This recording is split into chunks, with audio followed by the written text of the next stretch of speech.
What is going on, everybody? Welcome to a new series I'm excited to do here. We have the TFG Top 100 Players of 2019. This is inspired, of course, by NFL Network's list that many of us agree is just not very accurate. So I ran a Twitter poll on if you guys would rather see a list of my projections for the top 100 players in the upcoming season, or if you'd rather I reflect on last year and rank the top 100 players from last season.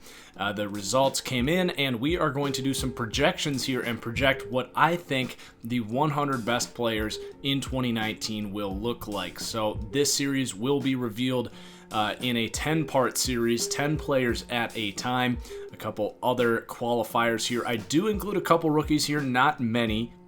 Also, I tried to remove positional value and just focus on how good a player is comparative to his own position, not necessarily focusing in on who's like the most valuable player. This is really just the best players.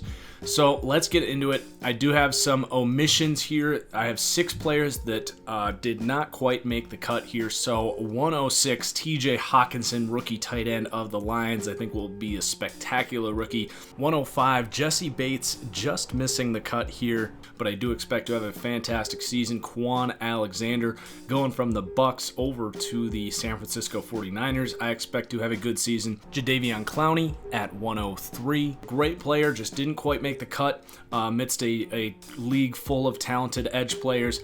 Tyler Lockett at 102. Really nice player, but plays in more of a run-heavy, less of a high-volume passing offense. Didn't quite make the cut there. And then Tre'Davious White at 101, just missing the list of top 100 players for the Bills. So at number 100, the first player here is going to be a big surprise, but Chris Godwin, wide receiver for the Tampa Bay Buccaneers. I expect to have a breakout season here in Tampa Bay with Bruce Arians. An offense that I expect to be much more explosive. Chris Godwin, in my opinion, the best separator on that team at the receiver position. Also has the hands you look for, the physical profile, the athleticism, and size to be a true number 1 wide receiver. Is not much unlike Allen Robinson coming out of Penn State, also a 3rd-round pick. So I'm expecting a breakout season and Chris Godwin to emerge into the top 100. Number 99, we have another wide receiver here, Adam Thielen of the Minnesota Vikings. Fantastic player, one of the best pair of hands in the NFL.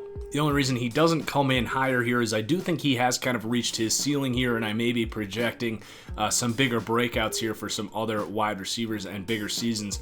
Adam Thielen just simply plays for a passing offense that with that offensive line is going to have some inconsistencies, and that is the exact same reason why Stefon Diggs is going to come in here at 98. So both these guys are fantastic wide receivers for the Vikings. I do like Diggs' route running and ability to separate just a little bit better.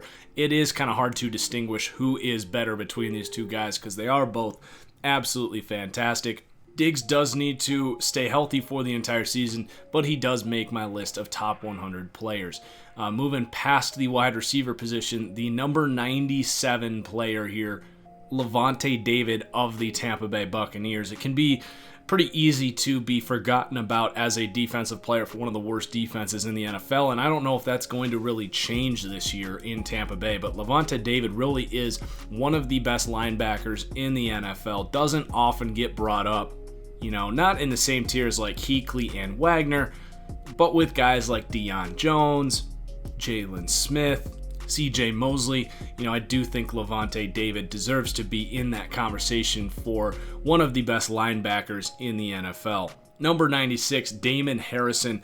Frankly, I could have easily left him off the list because as a pass rusher, he is, replacement level. He doesn't offer a whole lot as a pass rusher, and on this channel, we do not put a lot of weight in run defense. But at the end of the day, Damon Harrison is the best run defender in the NFL. And it's not that, stopping the run is not important. It is. So he is going to crack the top 100. I do still consider him a slightly overrated player, though, because you kind of have to take him off the field on 3rd down, and that's why it was a good move by this Lions team to go and get Mike Daniels, who is a much better pass rusher than Damon Harrison.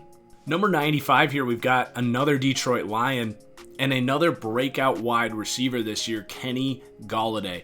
Always been a big fan of Kenny Golladay. He showed the flashes last year, but the inconsistencies on that Detroit offense kind of held him down at times. I do expect things to be a little more smooth in Detroit this season, and Kenny Golladay to really emerge as a true number one wide receiver. The guy has everything you look for in that true number one wide receiver with his size and athleticism. He had, some of the most incredible catches that you will see, but he's not just like a jump ball guy. He really does have the ability to separate and be that true number one wide receiver for this team. And then we actually have yet another Detroit Lion here at 94, Kerryon Johnson, a breakout candidate for this season. This team has now dumped Theo Riddick. They have CJ Anderson in there, but I don't see him being much of a threat for similar reasons that we said Kenny Golladay. I do think things are going to be more consistent here and allow for Kerryon Johnson to emerge as a top 10 running back in the league.